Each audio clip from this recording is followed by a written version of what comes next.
Welcome, everyone. Let's unpack a pretty significant development coming out of the U.S. Supreme Court.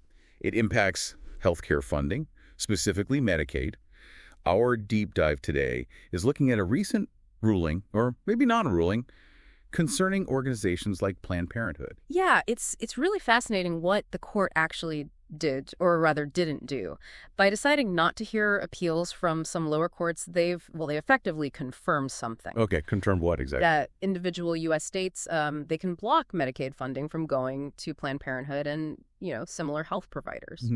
And this isn't totally new, right? This has been a fight for a while. Absolutely. Years. This is really the latest step in this long-running legal conflict over states' rights versus federal healthcare rules. Right. So our mission for you in this deep dive is pretty straightforward. We want you to quickly grasp what this is really about, understand the implications, and legally and for healthcare access on the ground, and also hear the different perspectives involved here, because they are quite strong. Yeah, definitely. And to really get it, you kind of need to look back at the Medicaid Act itself. See, for a long time, there's been this free choice of provider clause in federal law. Okay.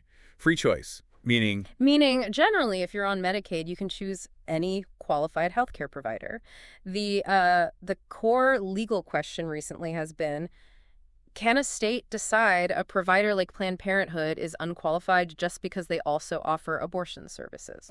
Even if the Medicaid money itself isn't paying for those abortions. Exactly. That's the key. Federal funds already can't be used directly for most abortions, but the lower courts were split on whether states could cut all Medicaid funding based on that. And those were the appeals the Supreme Court declined to take up. Okay, so by not hearing the appeals, the Supreme Court basically lets those lower court decisions, the ones that sided with the states, lets them stand. Precisely. It's a subtle but really important point. It's not the court making a big declaration on the issue itself. It's them allowing that status quo from those specific circuit court rulings to continue. Right.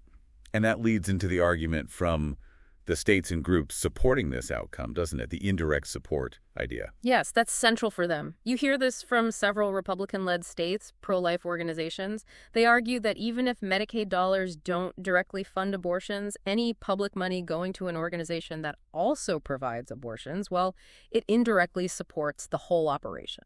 The idea that money is fungible frees up other funds. That's the argument. That the funds are, fungible. So for them, this is a win for states' rights. It lets states control taxpayer money based on their policy choices or moral viewpoints regarding abortion. Okay.